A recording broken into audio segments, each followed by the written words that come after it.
प्यारे सदगुरुदेव भगवान के गोरे चरणारविंद में दंडवत प्रणाम।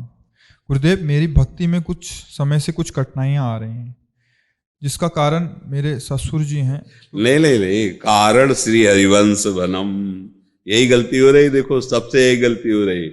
जब भक्ति में प्रतिकूलता आवे तो नाच पड़ना चाहिए कि मेरी भक्ति फाइनल में पहुंच रही है, अब अच्छे नंबर आएंगे।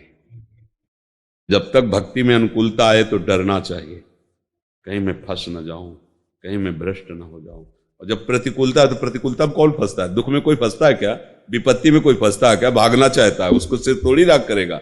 अब वो दुख किसी न किसी व्यक्ति का आश्रय लेकर आएगा। जैसे मीरा जी के देवरई घरे में इतना भारी विरोध, अरे पढ़ के चरित्र, नरसिंह जी की भाभी, इतना प्रहलाद जी के बाप ही हिरण्य घरे में विरोध।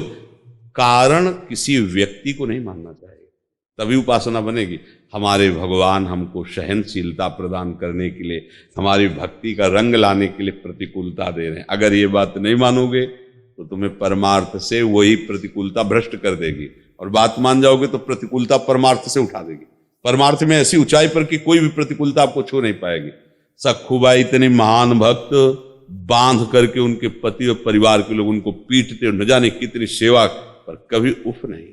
भगवान की भक्ति में कभी ऐसा नहीं कि मैं तुम्हारी भक्ति करती हूं और देखो तो भगवान सखुबाई बन करके पीटने के लिए बन गए, सखुबाई को छोड़ दिया, जाओ तो तल कर ले जाओ।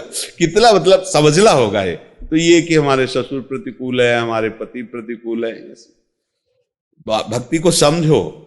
कोई हमारे अनुकूल हो या ना हो, प्रभु अनुकूल है ना, सब अनुकूल है। किशोरी जी अनुकूल है ना, कैसे जानू कि किशोरी जी अनुकूल है? ऐसी स्थिति में भी राधा राधा राधा राधा बोलने का मन हो रहा है ना, वो अनुकूल है। अगर वो अनुकूल ना होती तो राधा राधा कैसे बोलते, संतों के समीप कैसे आते, कैसे भगवत भाव करते? माना परिवार के लोग मना कर सकते हैं, संतों के पास नहीं जाना, कभी मत आओ। जितना सुना उतना मान लो, भगवत प्राप्ति हो जाएगी। समझना, जैसे मान लो स्त्री शरीर है, पति ससुर आदि प्रतिकूल हो जाए, नहीं जाना संतों के पास, बिल्कुल मत आओ, हमारी बात मानो। वहीं से गुरु भाव रखते हुए जो सुना उसको आचरण में उतार लो, भगवत प्राप्ति हो जाएगी। जरूरी सामने आकर के झगड़ा पैदा करो? भाई संत तो भगवान के स्वरूप माने जाते हैं ना, तो उनके वचन मान लो, तो वहीं तुम्हें सब कुछ अनुभव होने लगेगा। अब ऐसा कोई आचरण न करे, मुझे लगता है, जिससे गुरु को गाली मिले और उपासना छूटे। ऐसी कोई उद्दंडता किसी भी उपासक या उपासिका को नहीं करनी चाहिए।